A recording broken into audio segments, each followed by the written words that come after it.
and also the speakers here are speaking for themselves, not necessarily the views of their company. And we're going to be running the session until 5 o'clock, and then we'll have a wine and cheese reception right after. So with that, I will turn it over to Rich Lindsay, Principal of Calcott Group, and also the IFE Board Chair. Thanks very much. Thank you, David. So of course, we're all very cognizant of the fact that we're the only thing between you and drinks. So we will keep that in mind, I think, as we go through this. It's going to be a somewhat fast-paced panel, of course, because we have, while there's 5 sitting here now, there's 6, I think, on the panel, and 6 lawyers can usually talk fairly well because they like to and have some important things to say. Now, I've been asked by many people why we have a panel of lawyers at a financial engineering conference, because, you know, all these quants, what do we need lawyers for? And, you know, I find that a remarkable question, and of course, generally that comes from fairly young financial engineers, because it's only young financial engineers that think financial engineering is about math or about solving problems, when often it's about documentation and it's about how you describe things and how you control for those inevitable situations where you end up in a venue that you didn't expect to end up in. You know, clearly one of the failures of financial engineering in the coming out of the financial crisis is that we did not consider what would happen in bankruptcy well enough. We didn't give it adequate consideration. We didn't think about how the contractual provisions of either our financial engineering contracts or written under ISDA master agreements could be usurped by bankruptcy court, and what that might imply for either the unwinding of contracts or for the resolution of workouts or anything else. These types of things become critically important in financial engineering contracts, and I would say more important today than they've ever been before. Because right now it's a little unclear. You know, so I often admonish or encourage people that one of the closest relationships you want to have is to your lawyer. And that's not a matter of self-protection, that's a matter of knowing where you can draw the boundary and where you can't draw the boundary. As counterintuitive as that might be. As counterintuitive as that may be. You know, and so you need to know where to draw the boundary and how and what you need to apply. You know, do you book something in this country or that country? It can make a difference in terms of the bankruptcy laws, in terms of the enforceability of contracts, in terms of the way you do lots of things. And so those become critical issues often in the design, in the collateralization, in the way you can offset contracts, in almost everything you do in financial engineering. So it's a waste of time just to think about the math if you can't actually implement it in real life. And that's where our friends, the lawyers, come into play. Now, I will tell you, I have worked personally with thousands of lawyers, partly by virtue of being at the SEC. And there are lawyers that can get deals done, find a way to a solution, and there are lawyers that can't. There are lawyers that basically everything's a problem and you can never get to a solution.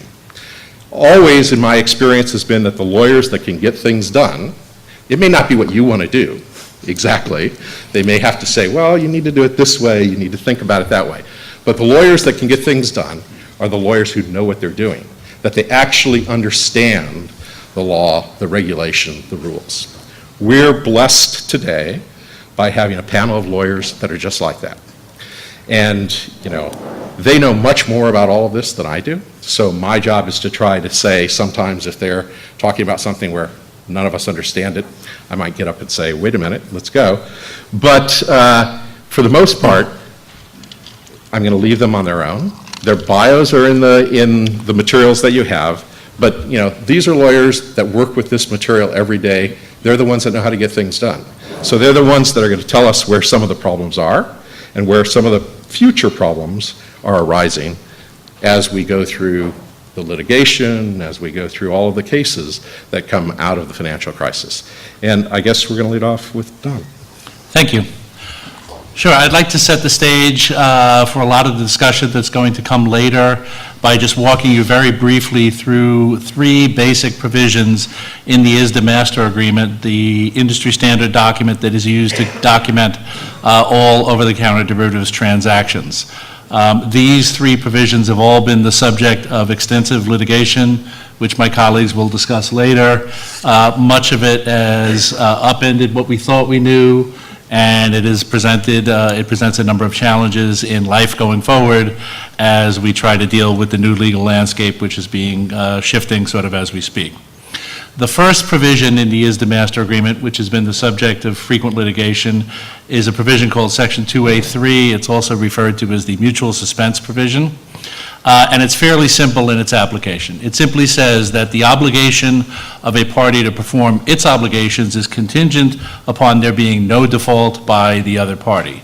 So if a party to an ISDA Master Agreement has failed to make a payment, has failed to deliver collateral, or has gone bankrupt, the non-defaulting party, prior to exercising its rights to terminate, which we'll go through in a minute, is entirely within its rights to suspend performance, sit and wait to see if the defaulting party cures its default and thus takes away the rights under Section 2A3.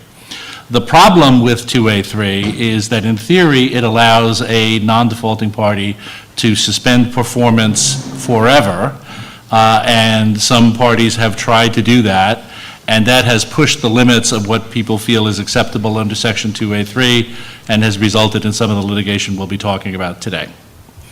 If, as a consequence of a default, you decide that you do want to terminate, the operative provisions under the ISDA Master Agreement are contained in Section 6, and these provisions are commonly referred to as the closeout netting provisions. So once there is a default, again, these are typically things like failure to make payments, failure to deliver collateral when required, or filing for bankruptcy protection. The non-defaulting party has the right, it's a right, not an obligation, to designate what's called an early termination date in ISDA speak. And an early termination date is a very magical thing, because once you designate an early termination date under an ISDA Master, all of the transactions you had done between the parties magically cease to exist, and the only remaining payment obligation under the agreement is an obligation on the part of the parties to pay the amount that's calculated in accordance with Section 6, which I'll call the termination amount.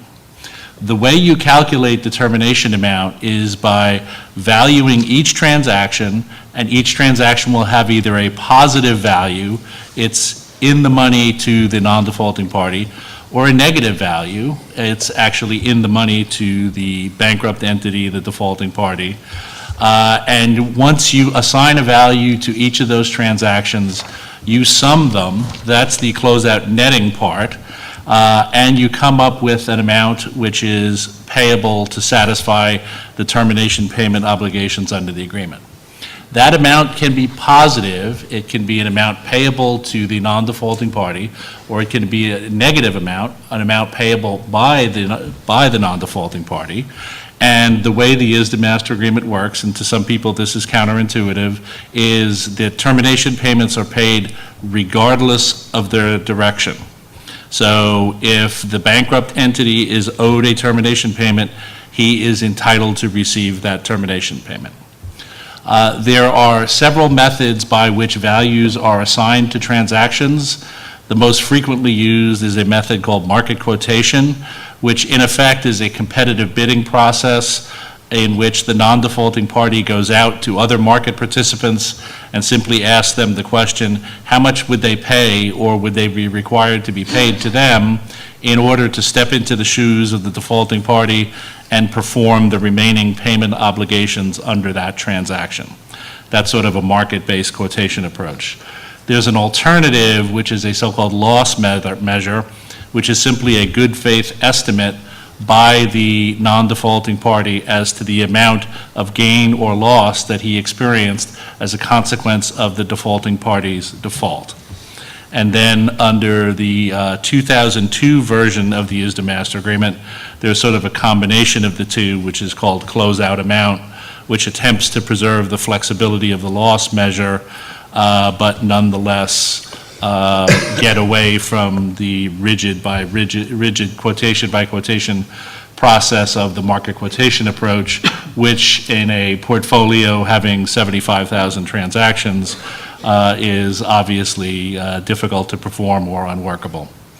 Now, the possibility of having to make a payment to a bankrupt entity or a entity that has defaulted raises obvious credit considerations, because often parties to over-the-counter derivatives transactions have multiple credit relationships. And as a consequence of that, many market participants also negotiate a third set of provisions to their ISDA master agreements, which we typically call set-off provisions.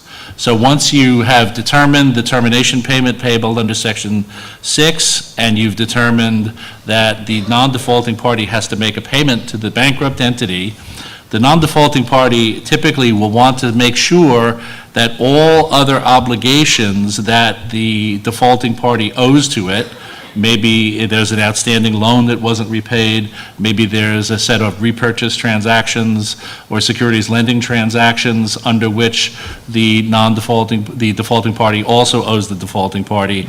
These set-off provisions allow you to extend the logic of the netting provisions to obligations arising under other agreements besides your ISDA master agreement, and set off the amount that the non-defaulting party would owe the defaulting party against those other amounts.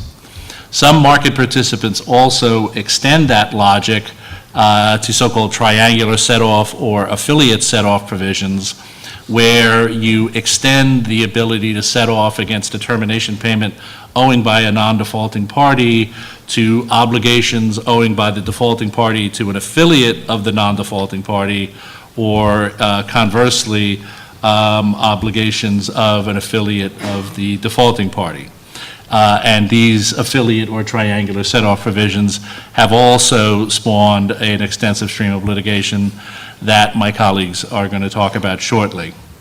All of these provisions are affected by, in some form or fashion, by provisions in the bankruptcy code and also in insolvency statutes applicable to banks, which largely parallel the bankruptcy code treatment, that are called safe harbors. And I'm going to turn it over to Guy Dempsey to talk about the bankruptcy code safe harbors. And this will definitely be a brief summary about the bankruptcy code safe harbors, because the panel member who was going to speak about this is the missing chair at the moment. But like any good derivatives lawyer, I've had to spend a lot of time with these provisions, so I'm happy to step in. As Don was saying, the ISDA master agreement sort of has two salient features that really made it the market standard. First, it permitted netting of all the transactions to a single net pay or receive.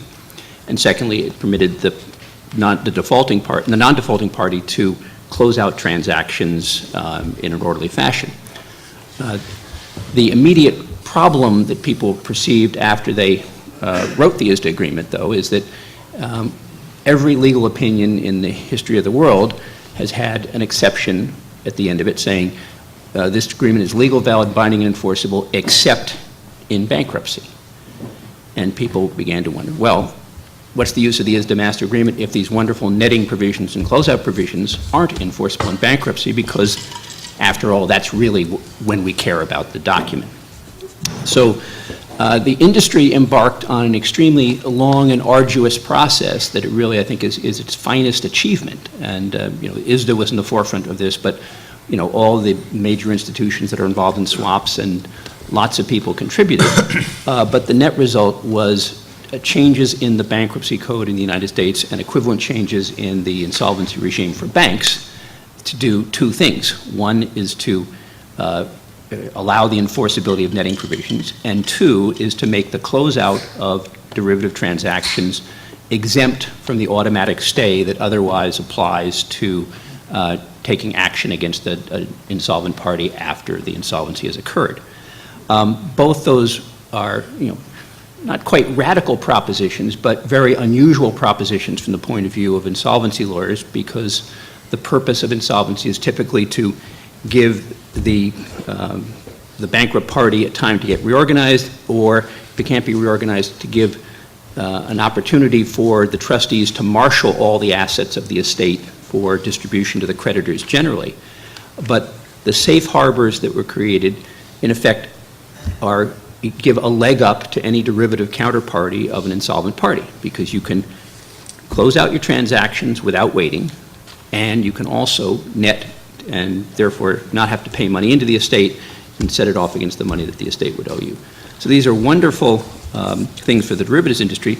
There's a sort of a mini industry of insolvency practitioners and theorists saying that safe harbors are really bad things and had no justification at all. But the derivatives lawyers would disagree about that. Anyway, that's where we came to. We have an ISDA agreement. We have bankruptcy provisions that enable you to take advantage of the ISDA agreement. And now we move towards the, well, things don't always work so well in practice as they do in theory. And I'm not sure which one is next on the... Neil. So what I'd like to talk about is to sort of pick up, I guess, on what all that's come before, including Richard's point, and that is these documents are drafted and market understandings developed, and I think even though legal opinions will conclude with the statement that this doesn't apply, all bets are off in bankruptcy, I do think that there has been certain assumptions in the market that even after a bankruptcy occurs, that as a result of the safe harbor, the ISDA agreements are going to basically operate in the same fashion, that all of the rights that the parties thought that they had in the event of a default, so the rights specifically here of a non-defaulting party to close out, to set off, are going to operate in the same fashion, even with a debtor in the context of a bankruptcy. And what we were finding, and I'll talk about one case in particular in Lehman, is that that really isn't the case, that the intersection of the bankruptcy code, bankruptcy courts, bankruptcy judges' views of sort of what's fair play a large role in how these documents play out. And these provisions, the right to close out, to terminate, obviously are important in sort of assessing the credit risk of your counterparty. If you couldn't net all transactions, obviously you'd be exposed to, and so you are obligated to make payments one way, which is what the bankruptcy code might otherwise provide. Your exposure is much greater. So the case that I'll discuss is a case, it's called Metavante. It involved an entity that had a interest rate swap with Lehman that was entered into, of course, prior to Lehman's bankruptcy. It was documented under the 1992 ISDA Master Agreement. Metavante had, under the document, was paying a fixed rate to Lehman's floating rate, and at the time of Lehman's bankruptcy, Lehman was very much in the money. Metavante had been making large quarterly payments under the swap and would have been required under the ISDA to continue to make the payments, except that Lehman filed his bankruptcy petition. And there was a default. And from Metavante's perspective, at the time, it had two choices. One is, as Don was describing, it could terminate the swap under Section 6A because there is an event of default. Because Lehman bankruptcy constitutes a default, it could terminate, it could calculate the amount owed using the various methods that were described, but would then be required to make, since it was significantly out of the money, would have had to come up with the cash to make a significant lump sum payment to Lehman. The right to terminate, of course, it didn't have to do that under the document, and the document, interestingly, doesn't provide any time frame for when you might have to terminate, but it's a right that a non-defaulting party to a swap has. Alternatively, so Metavante thought, it could simply suspend payments, and this is section 2A3. Because Lehman was in default, one of the conditions for the payment obligation is that the counterparty, that there is not an event of default that exists because Lehman, once it was in bankruptcy, it was going to continue to be in bankruptcy, and Metavante simply stopped paying. I think the assumption at the time was, although I will say there were plenty of people in the same situation that were seeking advice from counsel, and there was a sense that this might not work. Lehman's huge. There's real risk in not making a payment.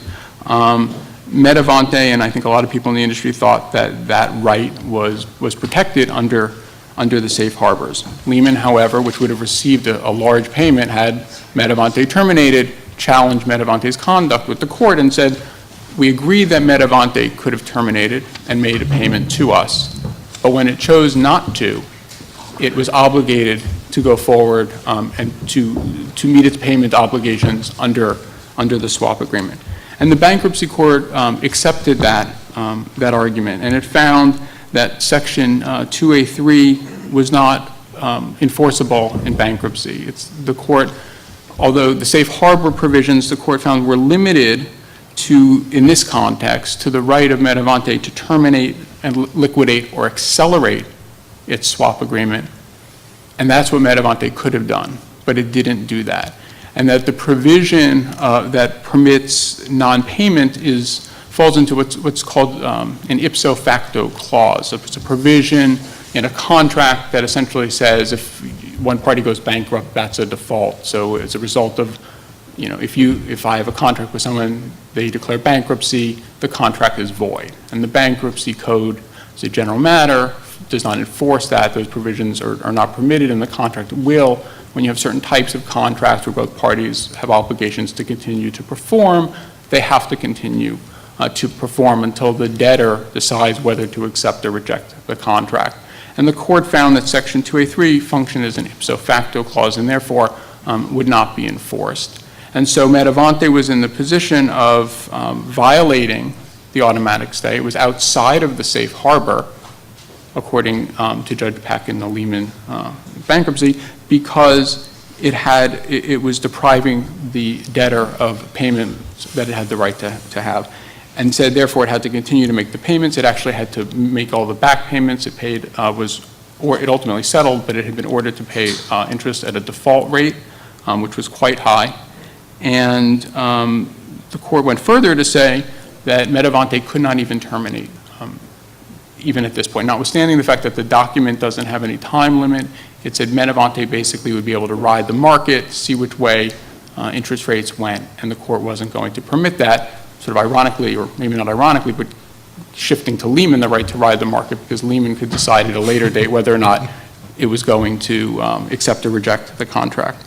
So what's interesting, I think, and important, there are two things. One is there's the timing issue, and ISDA is sought to address this issue and has actually sought comments on proposals about a time frame in which a party has to elect whether or not to terminate a contract.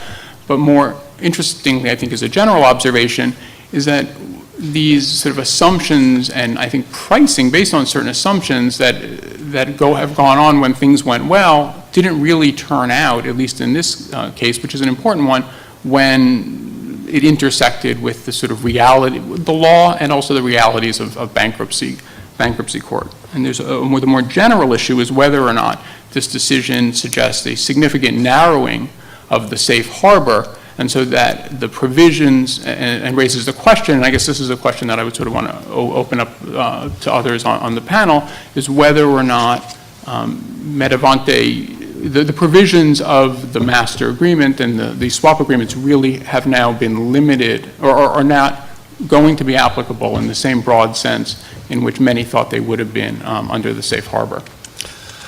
That is a very interesting point and a critical point from a practical perspective, because when you get into bankruptcy court, you understand, if you live there as we do, as many of us do, that you're not in Kansas anymore once you're in bankruptcy court. The playing field is not particularly level.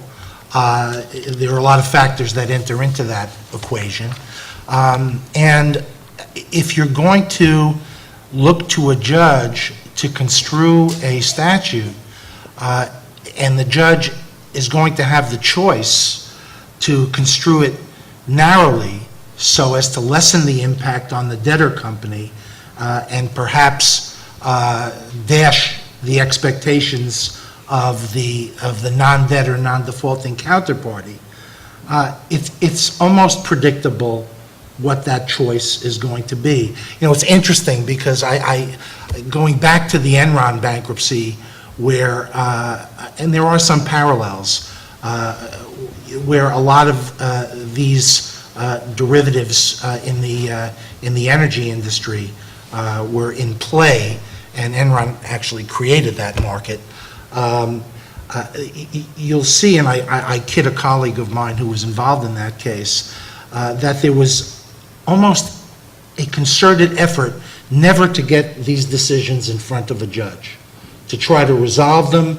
And if you look at the jurisprudence emanating out of the Enron bankruptcy, as complicated and as significant a case as that was, you're going to see very little, if anything, that's going to deal with some of these issues that we're talking about today, like the triangular or cross-affiliate set-off issues. It was avoided like the plague. And what was interesting about that, I think, looking at all of this from a historical perspective, is that Enron created the market. Enron, for the most part, created a lot of the documentation involved, never with an eye towards Enron being the defaulting counterparty by virtue of a bankruptcy proceeding. And I think the same must apply to Lehman, that in entering into these transactions in the early 2000s to mid-2000s, that there was never a thought that there was a Lehman Chapter 11 on the horizon. Lehman, I think, is an exception because out of necessity, these issues have to be decided. And my hat's off to Lehman and debtors' counsel and other lawyers who remain nameless right now who were involved in the Lehman bankruptcy. Yeah, throw a bone to the creditors' committee counsel. Okay, creditors' committee counsel. They really propped up the right cases to be decided in this bankruptcy from the standpoint of the facts. Metavante, you had a non-defaulting counterparty who decided not to terminate right away, waited for months, close to a year, in fact.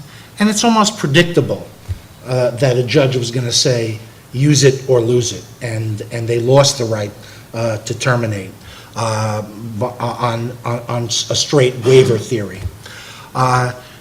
Give the bankruptcy judge the opportunity to make a decision about whether the safe harbors apply to 2A3 outside of a termination, liquidation, or acceleration of the agreement, and the bankruptcy judge is going to read that narrowly and is going to say, if this is not in the context of a termination or a liquidation or an acceleration under the swap or under the forward contract, then it's not protected. And that's exactly what Judge Peck did. So when I look at the Metavante decision, I almost say to myself that the outcome was somewhat predictable, and it may be much ado about nothing as compared to some of the other cases that have come up afterwards.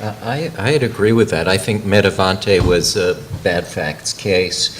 I also think that the Lehman estate has done a very good job in picking its cases and creating law of the case within Lehman, essentially stepping from one case to another, getting precedent useful in its later cases and its earlier cases, and picking the cases with the worst facts in order to get the judge on side. I also think that there's another theme playing out here, and that theme is a questioning of the role of the derivatives industry in the financial crisis. That obviously the Lehman case is imbued with questions about the financial crisis. There has certainly been the thought that some used the safe harbors, some dealer institutions used the safe harbors in ways that accelerated or added to the financial crisis, and that perhaps as a policy matter, the Congress needs to be rethinking the safe harbors, and judges need to be mindful of perhaps policy restraints on the use of the safe harbors. And certainly that entered into the conversation in Judge Peck's courtroom last week in a significant, in one of the very, very significant safe harbor cases where the judge showed that he was perfectly aware of the academic discourse on safe harbor limitation. As one thinks about this, of course, Congress did reject cutting back the safe harbors within the context of Dodd-Frank, and the discussion of the safe harbors vis-a-vis the future of the derivatives industry seems to be somewhat self-perpetuating in the absence of a realization of how extremely Dodd-Frank has changed the derivatives industry and will change the derivatives industry going forward. So there seems to be a kind of disjunction there, and to the extent there's a continuing policy argument against the safe harbors, that needs to be measured against the new derivatives industry. I agree, and Rich raised a point early on about the idea of where you're going to conduct your business, and if you have an option of conducting your business in a more friendly forum, if that's viable, you might choose to do that.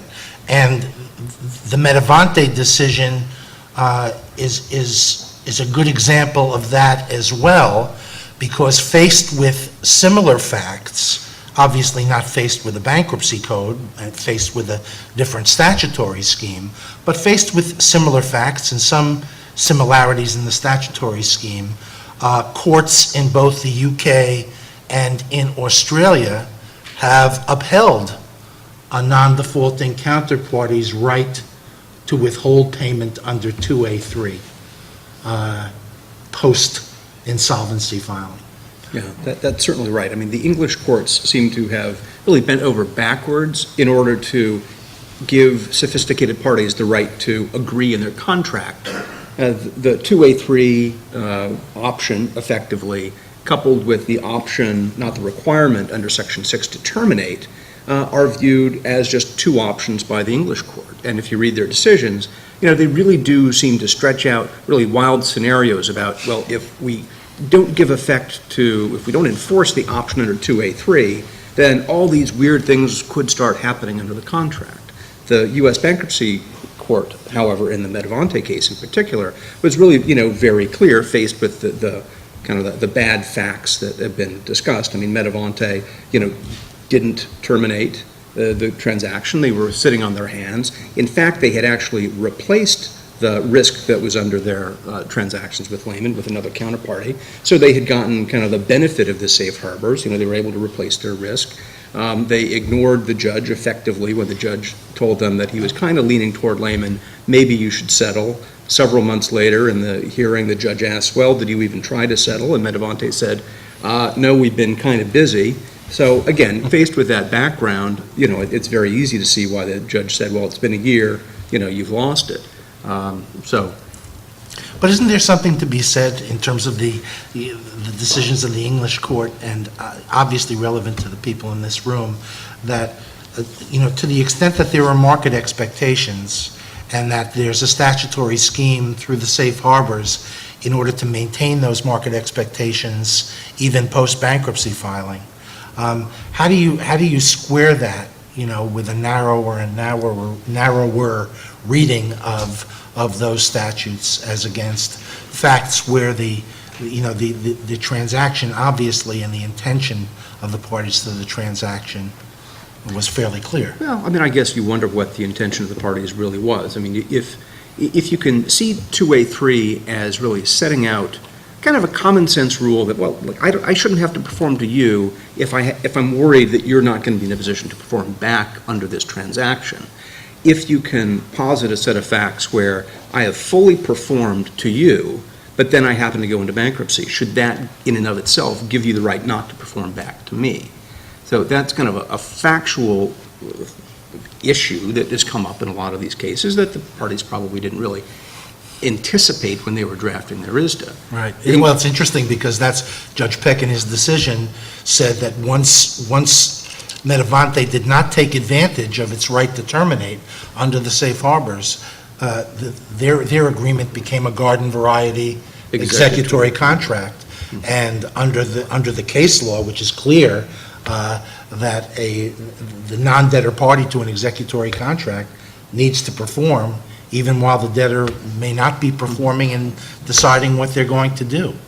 An interesting position to be in when you came into the Chapter 11 assuming that you were protected by these magical safe harbor provisions that were going to retain your rights regardless of the bankruptcy filing. It's interesting you use the phrase market expectations, because I don't think most people, certainly not from the dealer side, ever viewed 2A3 as a basis on which you could indefinitely suspend performance without terminating. From our perspective, the view has always been 2A3 and Section 6 sort of worked hand in glove, and the key point of 2A3 was to say, while you knew there was a default and before you had figured out exactly what your position was, it would enable you to not throw good money after bad and not have your position deteriorate while you exercise your termination rights. And actually, there was use it or lose it case law going back to 1991.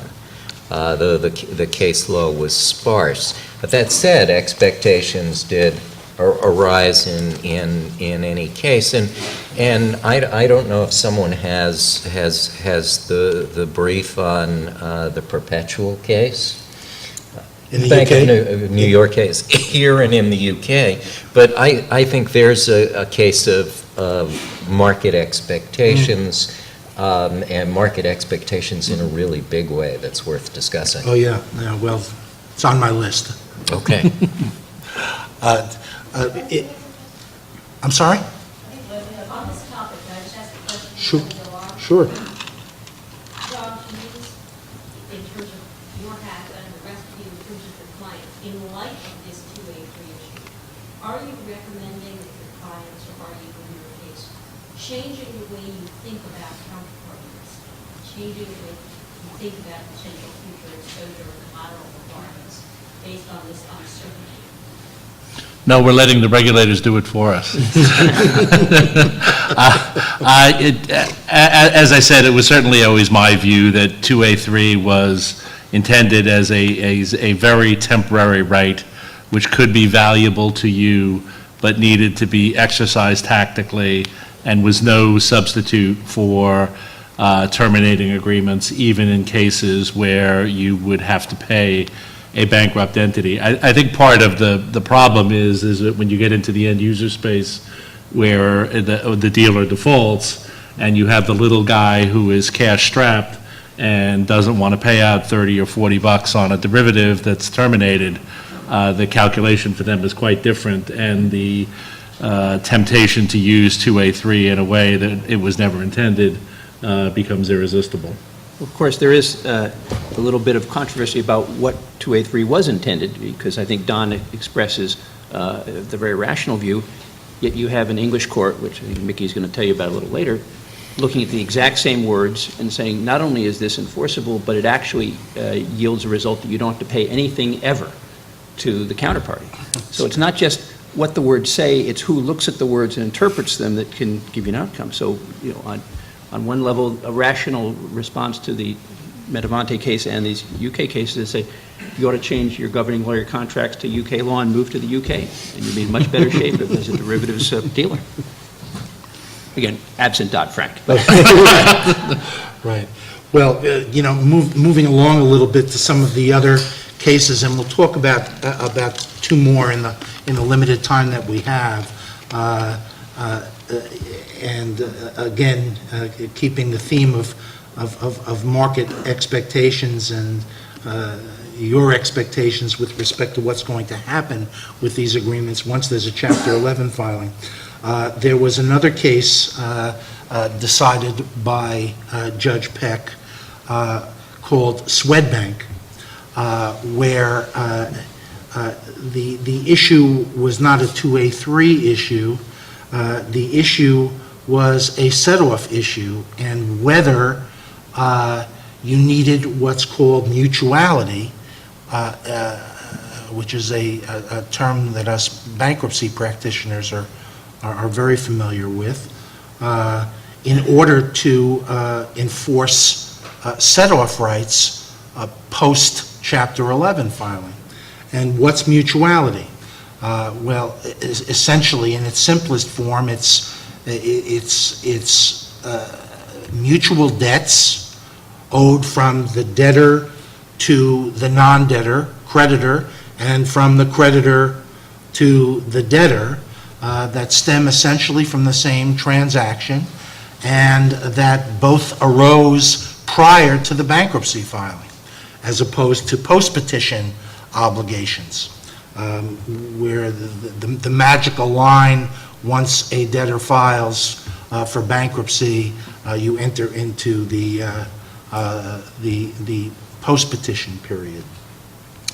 And I think the expectation on the part of most market participants in connection with their set-off rights is that when you look at the language of the safe harbor provisions, that the safe harbor provisions in particular with respect to swaps, and I'm not going to start citing chapter and verse with bankruptcy code sections, too late in the day to bore you to tears with that, but those provisions essentially say that the right to net or set off under a swap agreement, the contractual right, cannot be impacted by any section of the bankruptcy code.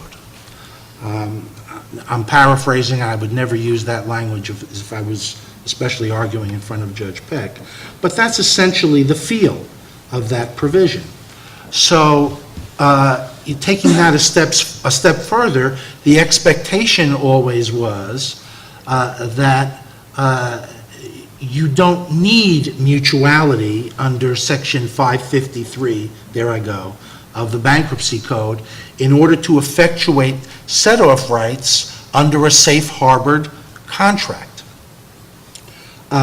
Mutuality was not a requirement because the safe harbor section said that you can exercise those set-off rights notwithstanding any other provision of the Bankruptcy Code, which I always took to mean every other provision of the Bankruptcy Code. So what happens in Swedbank's case? Swedbank is party to a swap agreement. There was an automatic termination under the ISDA upon the bankruptcy filing. An obligation, Swedbank was in the money with respect to the transaction. Pre-petition, Lehman also had a deposit account with Swedbank, which pre-petition held about 2 million Swedish krona.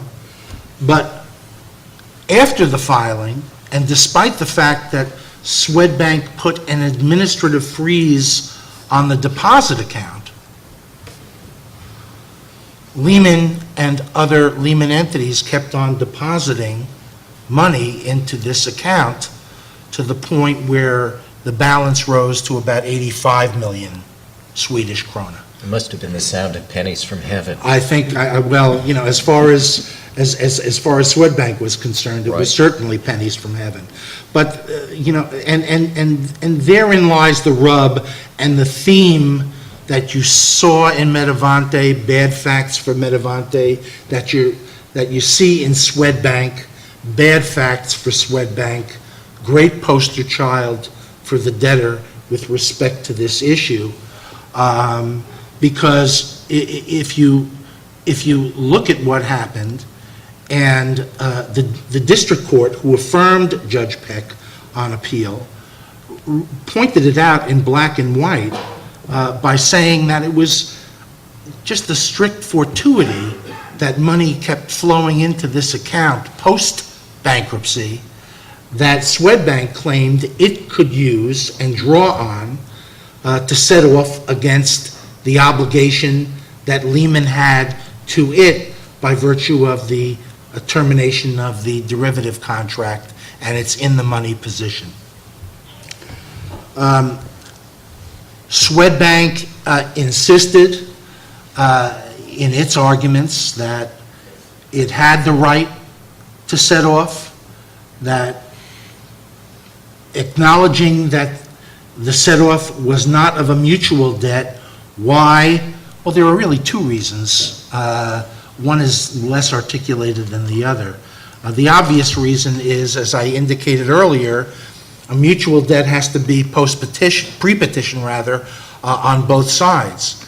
Here, 83 million of the $85 million in Swedish krona were deposited post-petition, so that was a post-petition obligation, not a pre-petition obligation, and clearly Swedbank even acknowledged that it wasn't mutual, but they said it doesn't matter. Why doesn't it matter? Because we're magically protected by the safe harbor provisions of the code. Excuse me. And our rights to set off are not limited by Section 553 of the code, because that's what the statute says. The other less significant reason, but pointed out maybe in a footnote by Judge Peck or mentioned by him, is that this deposit account was nowhere mentioned in the swap agreement as part and parcel of the bundle of set-off rights that Swedbank had with respect to the derivative. And again, the deposits post-petition were strictly fortuitous. Yeah, I think that that's actually a very important point in the development of Peck's thought. That is, as we look at a series of these cases, you will see Judge Peck is taking a very, very narrow view of what is within the documentation of the swap, and it is only things within the documentation of the swap that might qualify for safe harbor protection. And I think, that's an important takeaway from all of this. And you'll see it even more so with respect to the last case we talk about. But to the extent that you can document all of this, in the ISDA schedule or elsewhere, you're going to improve your chances. You're not going to cure the problem and totally be able to dispense with the uncertainty created by these decisions. But you'll see that one of the themes with these cases and other cases is that it just wasn't clear that the documents contemplated the result that the non-defaulting counterparty was urging in front of Judge Peck. And again, remember where you are. You're not in Kansas anymore. And if there's an opportunity that a judge has to narrowly construe a statute for the benefit of the debtor and the creditor body as a whole, the so-called greater good,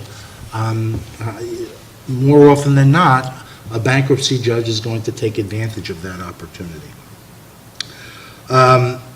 Again, the major concern with the Swedbank decision is that Judge Peck could have ruled more narrowly than he did. The takeaway by many with respect to that decision is that regardless of the language of the safe harbor provisions, and whether it be cross-affiliate or triangular set-off provisions in the documents, that if you don't have mutuality, you're out of luck with respect to being able to enforce your set-off rights. despite what the safe harbor says. And that's, at least from my own personal perspective, that's a troubling result in that case.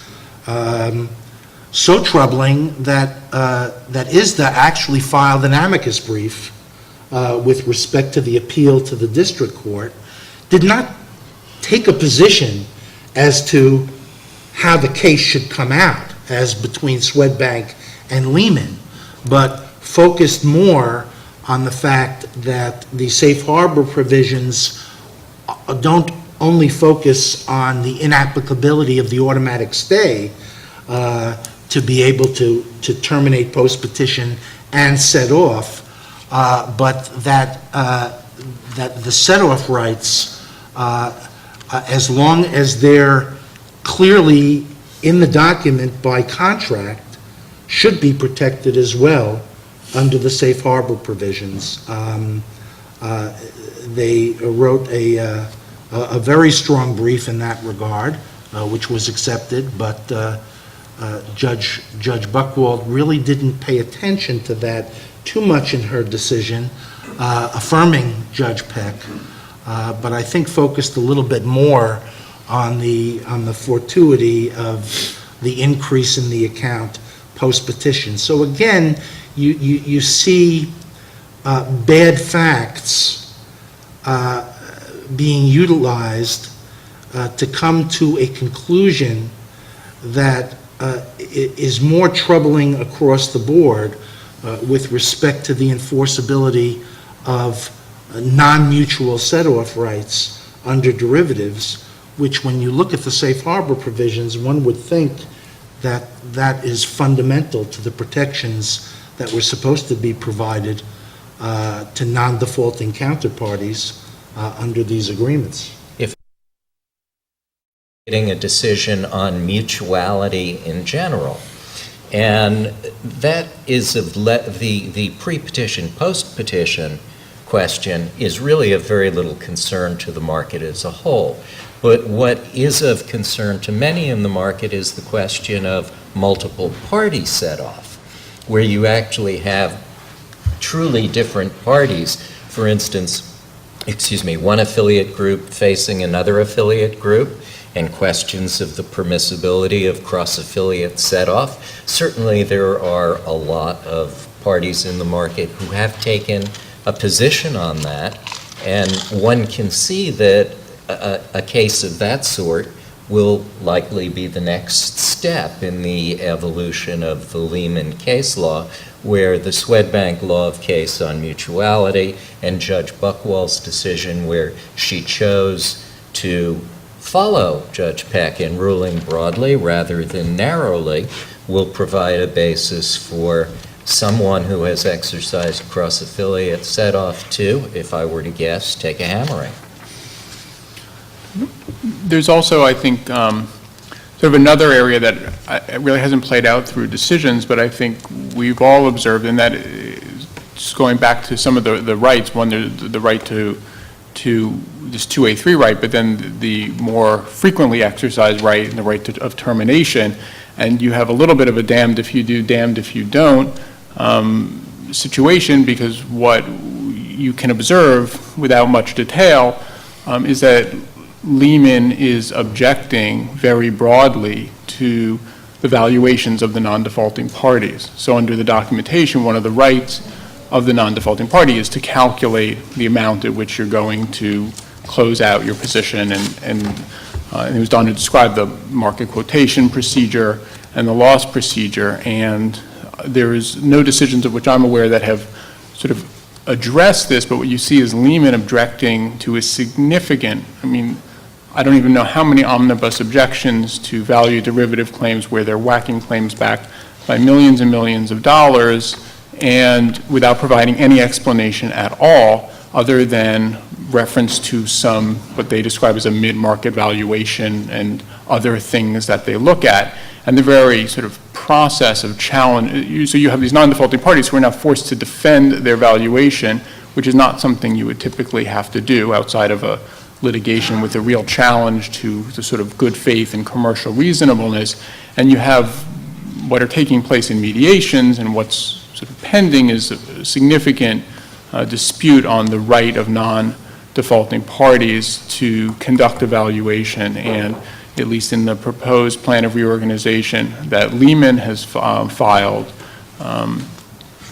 there's a sort of undefined derivative claims framework where Lehman seems to want to propose, they have not released any details on how it would work, but has sort of offered up a formula that they're going to eventually put forward, which would apply generally to, counterparties across the board, which would be, I think, a serious and significant deviation from what the documents provide, and certainly, I think, from what market expectations are. Certainly, and to the extent that you're talking about sort of how far this is deviating from what we thought we were getting into, clearly Metavante is, I think, where a lot of us thought we were, and was not a surprise at all. Swedbank was a mild surprise and mildly unpleasant from the perspective of the practitioner. To the extent that what Lehman is proposing in the framework is upheld, that will be a very, very rude awakening and a substantial distance from where we thought the document would leave you in terms of your rights upon a closeout with a major counterparty. Right. I mean, I guess I would say as to the valuation methodologies, again, bad facts can make for bad results. And under the ISDA documents, either the 1992 version, which had market quotations or loss formulations, or the 2002 version that has the closeout amount, all of those, market quotation really is directed at a formulaic process to come up with the right result, as Don had mentioned earlier. The closeout amount really has the objective of using commercially reasonable methods to calculate a commercially reasonable termination claim. And within that, you can get a wide variety of different fact patterns. There are some counterparties that we know that have really tried to game the system and come up with valuations that are really out of the pale. Other counterparties have actually taken steps to really try to adhere to the letter and the spirit of the valuation methodologies, and I think within that range, you're going to see more counterparties that were able to settle with Lehman at relatively close valuations.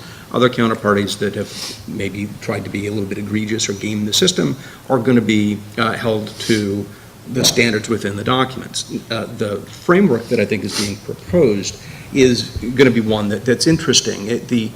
If you look at what you think your termination claim really should be, if you're, you guys are the quants out there, you probably know what your models really say. And when you've got a modeled result that takes into account, all the forward curves, the option values, funding costs, credit charges, and the like that make up the component of what you think your claim is worth, and you measure it against the reality of the claims that actually were filed in the Lehman case, there's a really wide gap between those in a lot of cases.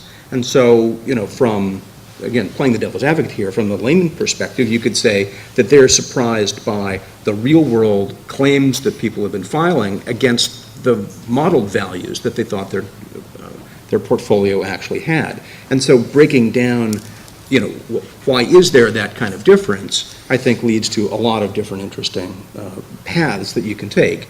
The framework that I think has been proposed is really one to say there's a lot of litigation risks that's inherent on both sides of this. We think we've got a good value. You think you've complied with your termination methodology.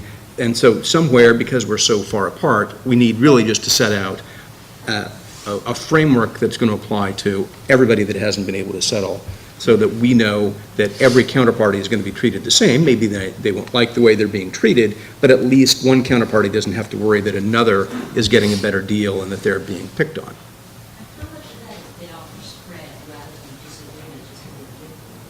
disagreement? I think that there can be a lot that goes into it, right? For bid-offer spread, if you really, and this is a big if you decide that the right starting spot is a mid-market value, and then you try to work to a commercially reasonable result that takes into account reasonable bid-offer spreads.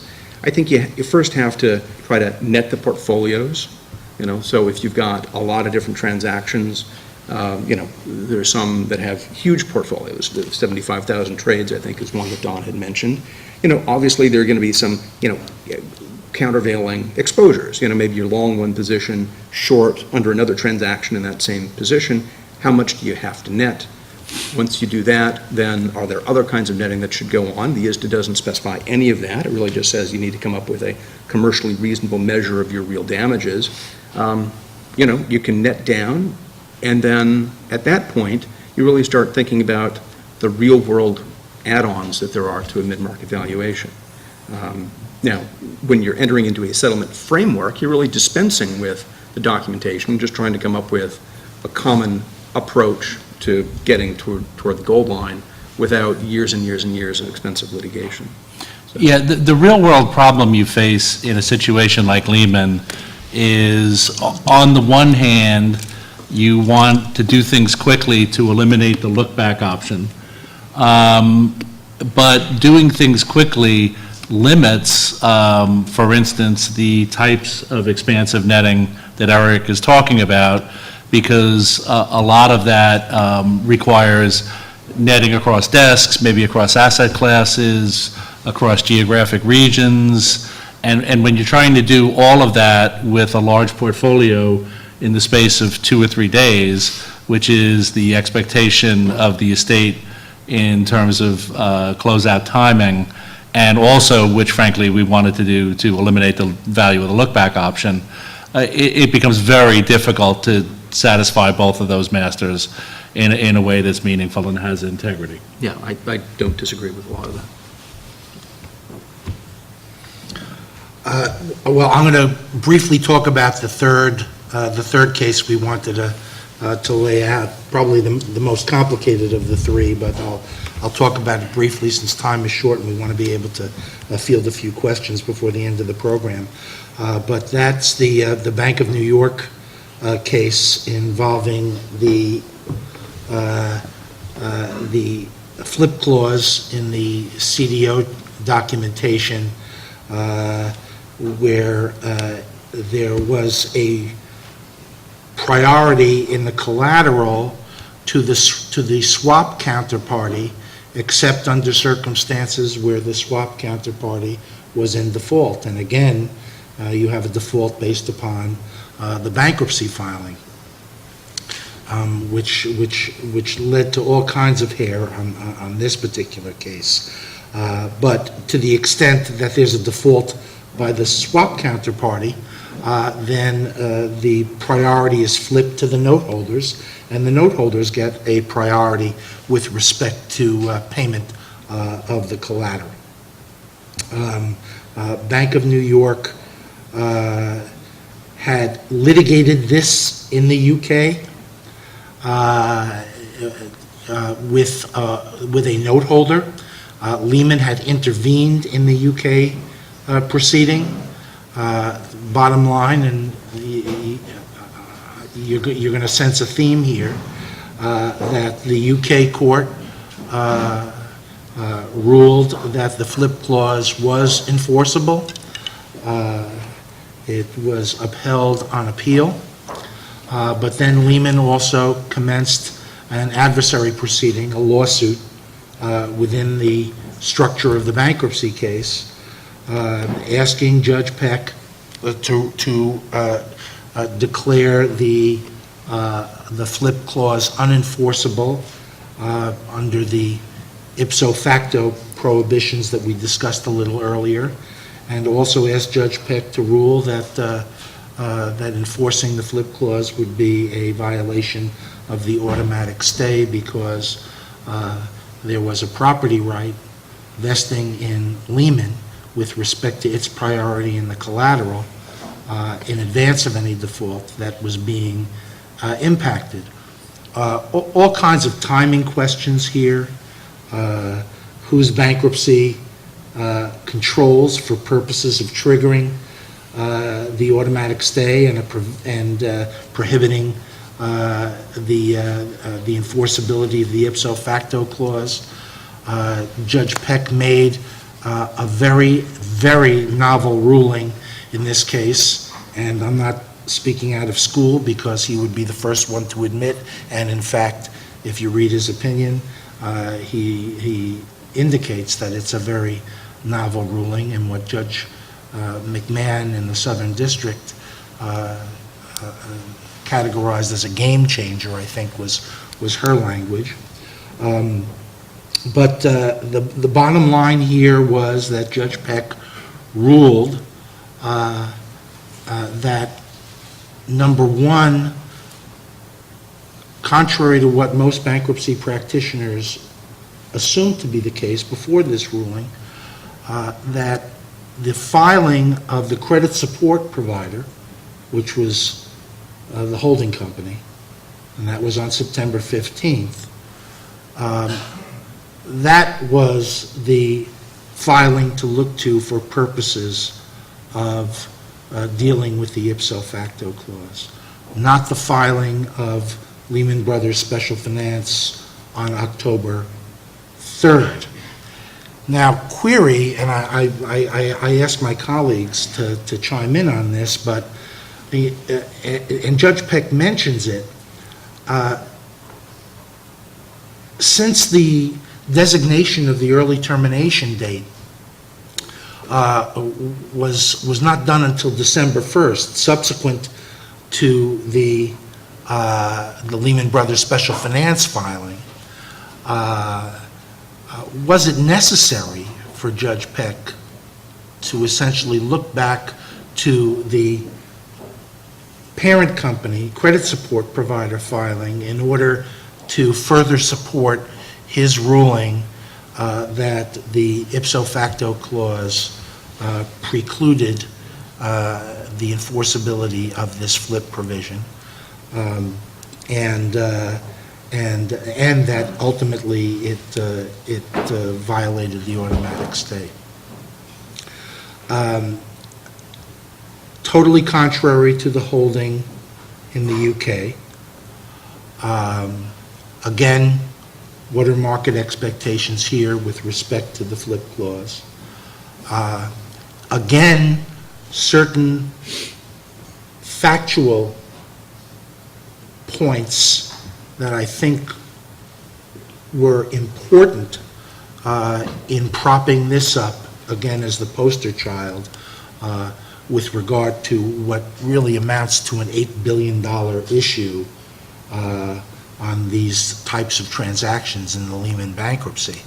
The nuanced facts here are that the provisions relating to the flip clause in the supplemental trust agreement were not specifically referenced in the ISDA swap. So while the transaction documents laid it out clearly, there was, according to Judge Peck, and probably according to most who would read through the documentation, insufficient linkage between the flip clause and the swap agreement for purposes of enforcing the flip clause and utilizing the safe harbors, because the flip clause was part and parcel of the default and the computation of termination value. At least some might disagree with that, but if it was clearly set forth, and if in the swap agreement, and if the documents were drafted in such a way that there was no issue regarding a distinction between the transaction documents and the swap agreement, would that case have been propped up the way it was for purposes of ultimately getting the ruling that that Judge Peck came down with, which you'll see if you read it, is very unique, very disturbing to the marketplace, for sure. And when Boney went to appeal and seek leave to appeal from the district court, because it wasn't a final order, it was what we call an interlocutory order, Judge McMahon, in her decision, made it very clear that that there were some issues here on appeal which would need to be looked at very carefully, and I think hinted at the fact that there were some disturbing aspects of this decision. But again, on the theme of market expectation and what those who engineered these transactions were expecting at the end of the day, in the event of a Lehman default as the swap counterparty, that the note holders would get the benefit of priority in the collateral, a very, very significant decision. And I don't think it's fully played out yet, because Judge Peck realized that there was significant tension between the decision in the UK, which is where the collateral was, which is where it was custodied, and I think the entities were UK entities with their principal place of business in London. So there's extraordinary tension between the two decisions, and how that is going to ultimately play out, I think, remains to be seen. Just a couple of points on that. Of course, on the U.S. side, there was an appeal pending, and then the case was settled.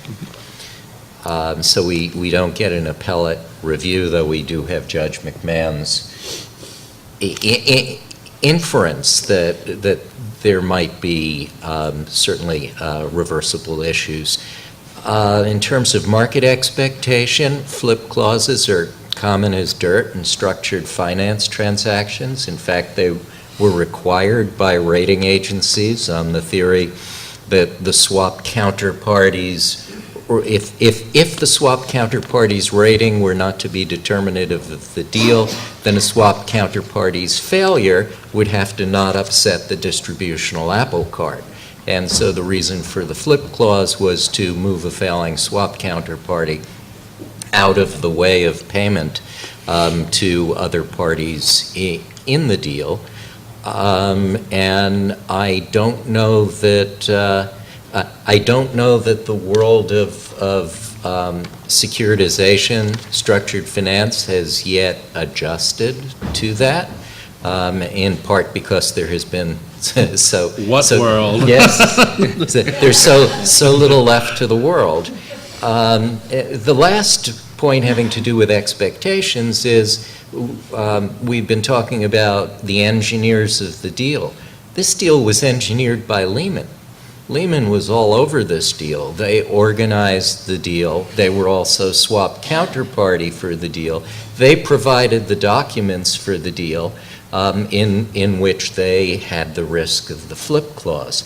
But of course, once a party's in insolvency, it's a different party, and it is absolved of its prior expectations. So we have a few minutes for questions from the audience. Yes, Steve. Right after the Lehman event, something happened that took many of us up in the ivory tower by big surprise, which was that the whole repo market froze up. And I tried to understand what that was about. And here are three possibilities. I got different stories from different people, and I've got six lawyers who no doubt would all be able to set us right on this.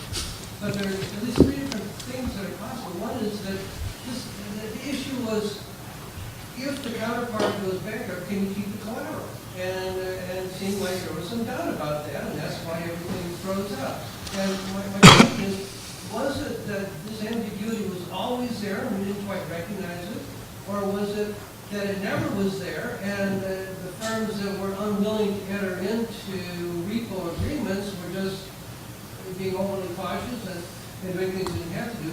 Or, third possibility, did Lehman change things so it now became questionable whether if you've done a repo loan and you're holding the collateral and your counterparty doesn't pay it back, you get to keep the collateral? Did that come into question with Lehman? One of the answers, and then I'll defer to people more expert than I on insolvency matters.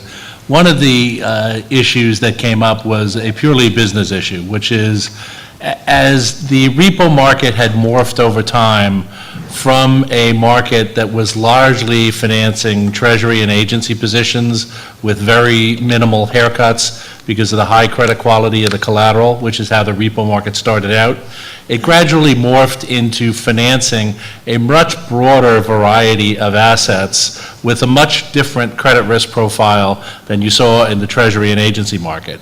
What didn't keep up were the haircuts applied to those forms of non-treasury and agency collateral, and there were some people who were concerned about this prior to Lehman. There were some people for whom Lehman was a rude awakening on this point, that the haircuts that were being applied to non-treasury and non-agency collateral had not kept up with the volatility assumptions of those collateral. So from a business perspective, that was one of the reasons why the repo market was quite challenged after Lehman, as people went back and said, hey, are we haircutting all of this stuff correctly?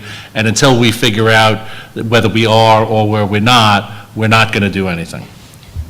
Just to add a brief point to that, so someone was asking me the other day a similar question. That is, it isn't just the ability to seize the collateral enough. Do institutions make a broader decision than that?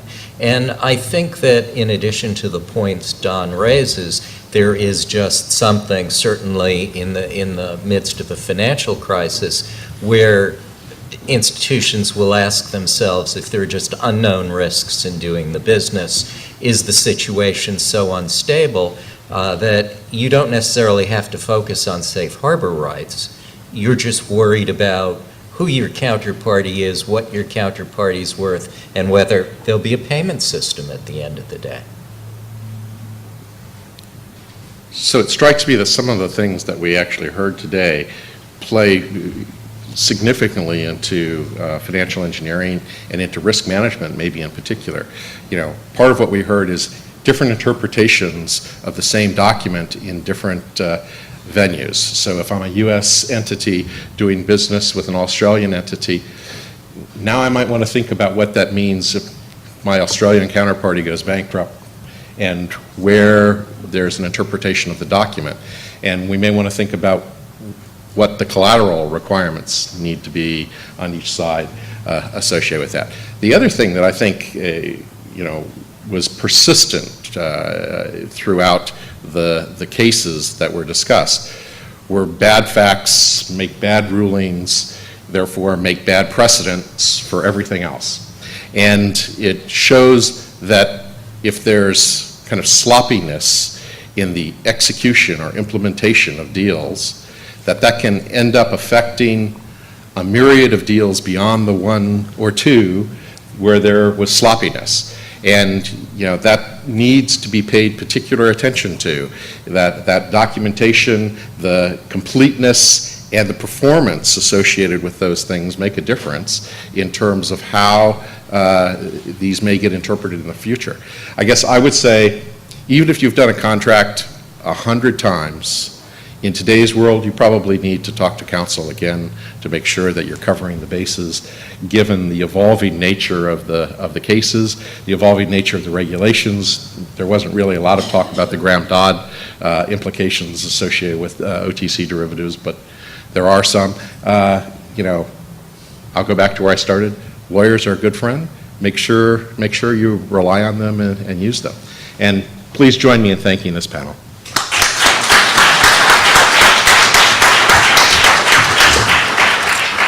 I think we have cocktails outside.